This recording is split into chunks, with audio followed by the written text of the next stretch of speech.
देखिए अमेरिका में ये सच बात है, डंके इतने बजे कि वो बज बज के फट गए। अब अमेरिका में 4 रिपोर्टरों को अपने साथ ये ले जाए। अब अमेरिका में हिंदुस्तानी जो लोग रहते हैं तो वो तो खुशी होंगे ना कि हमारे भाई देश के प्रधानमंत्री आए, वो तो नाचेंगे, खुश होंगे। दूसरी बात, एक अमेरिका कोई ऐसी चीज़ तो है नहीं, विश्व गुरु माना जाता है अमेरिका, विश्व गुरु है अमेरिका, कंपेयर किया जाता है इंडिया को अमेरिका है ना। दूसरी बात, अब आप एक बात बताइए, जब आपका अमेरिका विरोध करता है तो वो क्यों नहीं दिखाते आप? वो भी दिखाइए। अमेरिका की सांसद ने आपका विरोध किया है, एक महिला सांसद ने, आपने वो बात नहीं दिखाई। अमेरिका के इतने बड़े पेपर ने आपकी नीतियों का विरोध किया, आपने वो बात नहीं दिखाई, क्यों? 75 सांसदों ने जो है विरोध किया है, हाँ? सिग्नेचर किए हैं बाकायदा, और बाइडेन को जो है वो पत्र भी लिखा गया है कि जो भी उनका भाषण होगा उसका विरोध पूर्ण रूप से होना चाहिए। और दूसरी तस्वीरें जो आ रही हैं वो ये आ रही है मोदी जी की, वो किस प्रकार से डायमंड गिफ्ट करते हुए नजर आ रहे हैं। तो कौन सी तस्वीरें या कौन से उसको सच माना जाएगा? देखिए, जो देश का मिनिस्ट्री मीडिया है उसका तो आप बात ही मत करो, ठीक। दूसरी बात, अगर आपको बात पे विश्वास करना है, 75 सांसद गलत है, आप एक बयान दीजिए, तभी तो लोगों को समझ में आएगा कि किस बात पे विश्वास करें, किस पे ना करें। या तो आप ये कहिए सांसद नहीं चाहते हैं कि विश्व गुरु बने भारत, मोदी जी अकेले प्रयत्न अभी तक क्यों नहीं बना, फिर 10 सालों में क्यों नहीं बना? 9 साल, अच्छा मेहनत कर रहे हैं वो, आप ये 18 घंटे लगे हुए हैं। अच्छा, आपने देखा उनको 18 घंटे काम करते हुए? देखा आपने? नहीं ना। दूसरी बात, अगर विश्व गुरु, जब आज देश में प्रधानमंत्री मोदी जी हैं और सरकार भाजपा की, आज हमारा देश भूटान, बांग्लादेश इनकी तुलना कर रहा है, और जब हमारे प्रधानमंत्री जी थे मनमोहन सिंह, तब हमारा देश अमेरिका की तुलना कर रहा था। आप रिकॉर्ड चेक कीजिए, तो आप रिकॉर्ड पे जाएंगे या फिर सिर्फ जो मीडिया आपको बताएगा या जो इनके चमचे आपको बताएंगे आप उस पे जाएंगे? आप मुझे क्लियर बताइए। ऑटोग्राफ नहीं ले रहे मोदी जी के? ऑटोग्राफ तो हमारी भी लेते हैं, हमारी भी लेते हैं, हम प्रोग्राम में जाते, लोग फोटो खिंचाते, सेल्फी कराते हैं प्रधानमंत्री से। अब आप सोचिए ना, तो फिर आप विश्व गुरु से कैसे कर सकते तुलना, जब आप ये चाहते हैं कि मैं अपनी तुलना प्रधानमंत्री जी, और मैं करना भी नहीं चाहती ऐसे प्रधानमंत्री जी से अपनी तुलना, वो बिल्कुल भी नहीं मैं गवारा करूंगी। क्यों? क्योंकि उन्होंने इस अपने 9 साल के कार्यकाल में जो किया, मैं जिंदगी में नहीं कर सकती। मैं मणिपुर को ही छोड़, देखिए राहुल गांधी जी से तो वो भी गए और वो क्या करते हैं, वो छवि बिगाड़ने का काम कर रहे हैं। ना ही राहुल गांधी जी अब जो है सदस्य हैं लोकसभा के, ना ही वो प्रधानमंत्री हैं। उनको बुलाया सम्मान के साथ में वो गए, लेकिन अपनी जिम्मेदारियों को भूल करके देश के प्रधानमंत्री मणिपुर की हिंसा को भूल करके कैसे चले गए? क्यों चले गए? वो मणिपुर जल रहा है, उसको जलते हुए छोड़ गए। गृह मंत्री गए तो थे, गृह मंत्री गए, हर जगह प्रधानमंत्री का जाना जरूरी है क्या? हाँ, जैसे आप लोग चाहते हैं ना कि हर जगह एक एक नेता जाए हमारा, और मौजूदा सरकार में देश के प्रधान सेवक है, हर जगह जाना चाहिए उनको। इतनी बड़ी हिंसा हो रही है, आप हर जगह में गिनती गिन रहे हो। क्या एक ही स्टेट देखेंगे क्या? क्यों? हाँ। अरे एक स्टेट जल रहा है, हो सकता है उसकी लपट आसपास के स्टेटों में भी आ जाए। मिनिस्टर जा रहे हैं ना, होम मिनिस्टर गए, अपनी प्रेस कॉन्फ्रेंस करके आ गए, जनता से मिलके आए। वो जहाँ हिंसा हो रही वहाँ गए, वो वहाँ की जनता से मिलके आए हो, लोगों से बात करके आए हो, पब्लिक को समझा के आए हो, तो हम माने भी। अब जब वाहवाही लूटने के लिए कैमरों के आगे देश के प्रधान सेवक खड़े होंगे, तो हम यही नहीं चाहेंगे कि वो मणिपुर में जाए। लगे हुए हैं ना, काम नहीं लोकल, अरे हम तो ये चाहते, लोकल लीडरों के हाथ में बात रह रही है, स्टेट जल रहा है, आपको शर्म नहीं आ रही कि लोकल लीडरों के हाथ बात रह रही? स्टेट जल रहा है, देश में नाम भी तो हो रहा है, पूरा अंतर्राष्ट्रीय योग दिवस मनाया गया यूएन कार्यालय। अच्छा, पहली बार मना योग दिवस? पहली बार बनाया क्या? कार्यालय से तो पहली बार। सुनिए, देखिए ऐसे तो हमारे देश में प्रधानमंत्री भी पहली बार बने, उसके बाद बनते रहे। बोलिए मोदी जी की जय।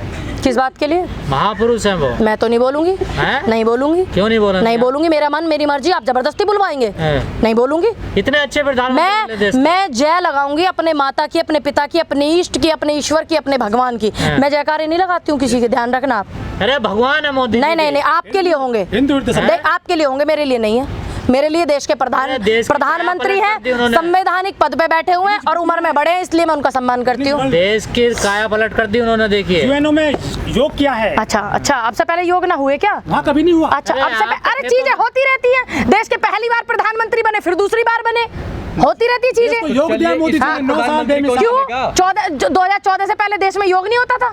नई बात। अरे रामदेव बाबा के 14 के बाद पैदा हुए, वो तो बेचारे बचपन से योग करते आ रहे हैं। किसी भी उस आदमी की मेहनत को आप झुटला रहे हो, Z+ ली बड़ी मुश्किल में। किसी भी कांग्रेसी का फोटो नहीं है योग करते हुए अखबार में। अच्छा, अब एक बात बताइए, राहुल गांधी जी से अच्छा योग मोदी जी कर सकते हैं क्या? आप बताइए, कर सकते हैं? अब एक बात बताइए, पेपरों में 350 लाख करोड़ ये प्रिंट मीडिया में ज्ञापनों में इन्होंने छपवाया, मोदी जी ने देश का पैसा बर्बाद किया, तो आप चाहते हैं कि विपक्ष भी पैसा बर्बाद करे? आपने तो तमाम फोटो खिंचवा कर लगा दिया, पैसे तो बर्बाद कर रहे हो पार्टी का। किसके? पार्टी का पैसा जो लोग यहाँ के लीडर हैं वो अपने पास से, सबके अपने अपने बिजनेस है, सब अपने अपने पास से कर रहे हैं। मोदी जी का काय का बिजनेस है, चाय का, सबका अपना पहले से ही बिजनेस है उनका। आप देखिए ना, कांग्रेस के प्रधानमंत्री को रिकॉर्ड निकालिए, मौजूदा नेता उनका रिकॉर्ड निकालिए।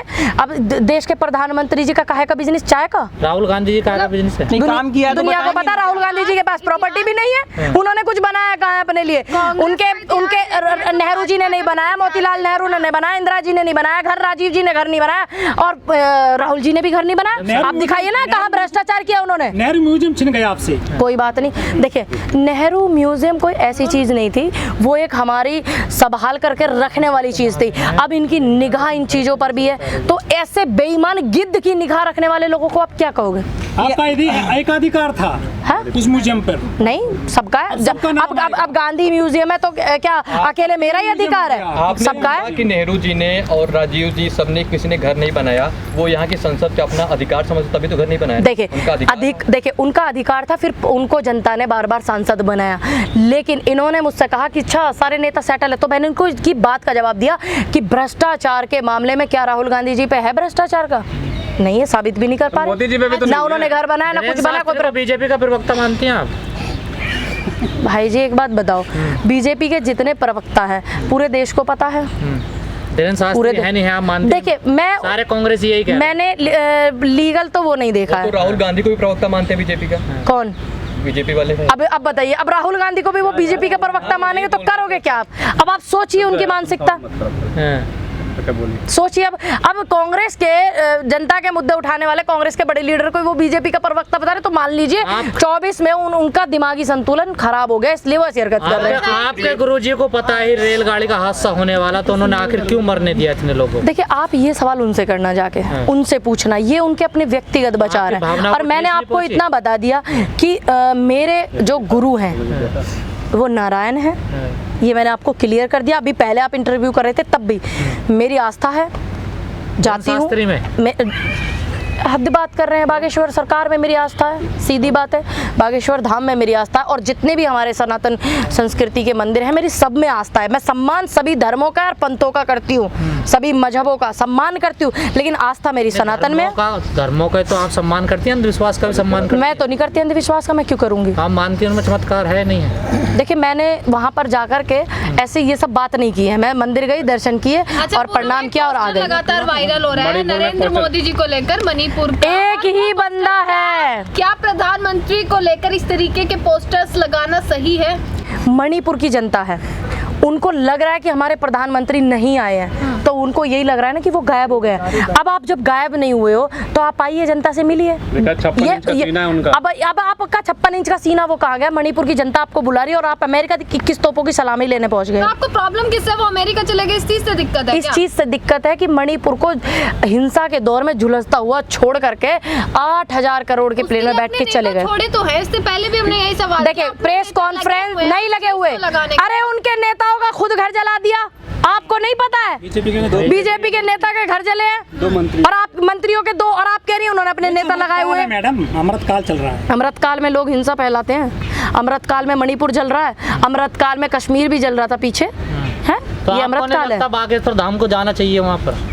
ये उनका अपना अपना व्यक्तिगत विचार है कि उनको जाना चाहिए, मैं फोर्स नहीं कर सकती, उनका मन है। क्या पता दंगा उनका, देखिए उनका मन है, उनको वहाँ जाना चाहिए कि नहीं जाना चाहिए। अब वो ना तो ऐसा हो सकता कि मेरे कहने से चले जाएंगे, ना ऐसा होगा कि मेरे कहने से वो मना कर देंगे। सिर्फ मैं जाती हूँ, दर्शन करती हूँ धाम के, और उनसे नमस्कार राम राम प्रणाम करती हूँ, खत्म। तोपों की सलामी।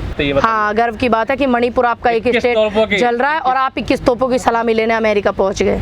अच्छा पूनम जी, कई बाबा जेल में पड़े हैं, इनका नंबर कब आएगा? ये बात आप सरकार से पूछना, क्योंकि देखिए मेरे को लगने से क्या होगा, जिस पे मुकदमे FIR हैं, जिसने कुछ गलत किया है, तो ये आप सरकार से पूछो ना, मैं कौन हूँ? वो तो आप ये देखिए ना, आप लोगों को भक्तों को कहते हैं। देखिए नहीं, वो तो खैर हम तो खुद देखिए, ऐसे तो प्रेम में बोला जाता है कि शाम के दीवाने आ गए, शाम के पागल आ गए, शाम के मोहब्बत करने वाले आ गए, ये तो प्रेम में भी बोला जाता है। अब मुझे नहीं पता कि वो किस उसमें वे में बोलते हैं। महिला बहुत जा रही है इसके दरबार दरबार में, तो नहीं जानी चाहिए। क्या कुछ काम नहीं महिलाओं को? कुछ काम नहीं है, बेरोजगारी तो देश में वैसे ही है। अब रोजगार दे दीजिए, दुनिया अपना काम रोजगार दे रहे हैं ना करेगी। वहाँ तो क्या सुनिए, दुनिया आप सरकार रोजगार देगी तो दुनिया क्यों जाएगी? आप दीजिए रोजगार, दीजिए ना। मणिपुर में मीडिया भी नहीं दिखा रही, मिनिस्ट्री मीडिया नहीं दिखा रही है। तो मैं वो कह रही थी, मेरे से सवाल कर रही थी, ढोल बज रहा है तो मैंने कहा वो फट गया बजते बजते कि इतनी बुरी हालत मणिपुर की है। 50,000 परिवार प्रभावित है, 1 लाख लोग के आसपास मणिपुर को पलायन कर चुके हैं और देश का मिनिस्ट्री मीडिया अब भी चुप है। 70 साल में पहली बार हो रहा है मणिपुर में ऐसा। 70 साल में पहली बार बहुत सी चीजें हुई हैं, बेटियों के बलात्कार हुए, वो भी रात में पहली बार जलाई गई हैं। 70 साल में बहुत कुछ पहली बार हो रहा है। किसानों का इतना बड़ा आंदोलन भी पहली बार हुआ था। युवा नौजवान ऐसी बेरोजगार घूम रहा है, बेरोजगारी चरम पर है इस हिंदुस्तान की, ये भी पहली बार हो रहा है। भुखमरी वेबसाइट पे चेक करिए कहाँ हिंदुस्तान पहुंच रहा है। भूटान और बांग्लादेश की आप तुलना कर रहे हो। मीडिया में तो सब हाँ, मोदी जी है तो सब मुमकिन है। मीडिया में लेकिन वोट तो मंदिर से मांगा जाएगा, 24 में पक्का है ना। देखिए, ये जो मंदिर वाला आपने मुद्दा उठाया है, हम इस मुद्दे को जो है मंदिर वाले मुद्दे को भी उठाएंगे, क्योंकि उत्तराखंड में सरकार बीजेपी की है और वहाँ केदारनाथ के जो मंदिर है वहाँ के गहने पीतल में तब्दील हो। कहीं ऐसा तो नहीं पीतल के गहनों पर सोने का पानी चढ़ा दिया हो और पैसा ये खा गए और आज उनका पानी उतर गया तो ये कह रहे हैं कि भगवान के गहने पीतल में तब्दील हो गए? कहीं ऐसा तो नहीं है। लेकिन वहाँ एक काम और हो रहा है उत्तराखंड में, जो मजार है ना, सब पे बुलडोजर चल रहा है। तो ये आप पूछो ना सरकार से। गंगा में भी जाने दे, मुसलमानों को भगा। देखिए, मैंने एक वीडियो देखा था कि गंगा जमनी तहजीब जो है हमारी ये मानी जाती है, लेकिन ऐसा क्यों हो रहा है? ये वहाँ का प्रशासन, वहाँ की सरकार है ना, कुछ लोग बोलते हैं ये कुल्ला कर रहे थे, ये पैर धो रहे थे। अगर ऐसा है तो आप वीडियो दिखाइए, अगर ऐसा नहीं है तो आप सबको जाने दीजिए, सबकी है गंगा। तो मैं वही बोल रही हूँ ना कि वो उस लड़के का कहना है जिसने उनको वहाँ से भगाया कि वो कुल्ला कर रहे थे, और आप कह रहे हैं कि जिहादी। लेकिन यहाँ जिहादी थे वो। चुनाव आयोग का जो गेट है यहाँ पे मजार हटा दिए, हसनपुर गांव में मजार हटा दी दिल्ली में। तो ये भाई मजार वाले क्यों नहीं कहते कि आप क्यों हटा रहे हो? अगर लीगल है तो आप क्यों हटा रहे हो? इलीगल है तो सरकार उसमें जो करेगी तो आप भी कुछ नहीं करोगे। मैं नहीं कर, लेकिन तो मैं वही तो कह रही हूँ, अभी तो कितनी सारी मूर्तियां भी हटाई, इनको तो मंदिर से भी मतलब नहीं। आप ये समझो ना, अभी 40-40 लाख की जो मूर्तियां हैं, इन्होंने ये दिखाया 40 लाख की एक बनी है, सरकारी खाते में पैसे जोड़ दिए, और वो मूर्तियां बनी हुई थी बहुत ज्यादा सस्ते मटेरियल की, वो खराब हो गई। ये तो मंदिर के साथ भी खिलवाड़ कर रहे हैं ना, अकेले मस्जिद के साथ नहीं कर रहे। लेकिन वो मस्जिद जो जिनकी है, जिस उस मुस्लिम समुदाय के लोग क्यों नहीं आगे खड़े होकर कहते? अगर आप धीरेन्द्र शास्त्री के दरबार में जाएंगे तो ये, अब मैं जाऊं या ना जाऊं, मुझे ऐसा लग रहा है कि गजेंद्र जो भाई हैं हमारे नेटवर्क वाले, चैनल वाले, ये पूछ रहा है सोशल ग्लोबल मीडिया पे वॉइस, संकट छा रहा है, कब तक दूर हो जाएगा? मीडिया पे संकट छा रहा है, ये कब से दूर? एक काम करना, आप है ना आ जाना, आप ही पूछ लेना। गौतम बुद्ध नगर में आ रहे हैं वो, नोएडा में, तो आप ही पूछ लेना और मैं आपके बराबर में ही बैठूंगी, मैं देखूंगी वो आपको क्या जवाब हो रहा देंगे। है पूनम जी, जो अखाड़ा परिषद के अध्यक्ष उन्होंने कहा है कि कुंभ में किसी भी मुस्लिम को ठेका न दिया जाए किसी भी काम का। अच्छा, क्यों? वो हिंदुओं को मजबूत कर रहे हैं हर तरह से। देखिए, अगर ऐसा है, अब फिर मानो कहीं मजार पे मेले लगते हैं तो फिर वहाँ पे हिंदुओं को ठेका नहीं दिया जाए, ऐसा भी है क्या? वो तो नदी में नहीं घुसने दे रहे हैं यहाँ उत्तराखंड में। मैंने आपके सवाल का जवाब पूछा, जैसे मान लीजिए अब हिंदू सनातनियों के मेले लगते, कुंभ लगता, और भी बहुत सारे मेले लगते, ठीक है। अरे मैंने आपकी बात सुन ली, मेरे समझ में आ गया, इतना उत्साहित मत होइए। कांग्रेस क्यों छोड़ू मैं? मैं क्यों छोड़ू कांग्रेस? तो अगर ऐसे मेले मुस्लिम लोगों के लगे, मुस्लिम समुदाय के, अगर वहाँ हिंदू दुकान लगाएंगे तो क्या हिंदुओं की दुकान भी हटवाओगे?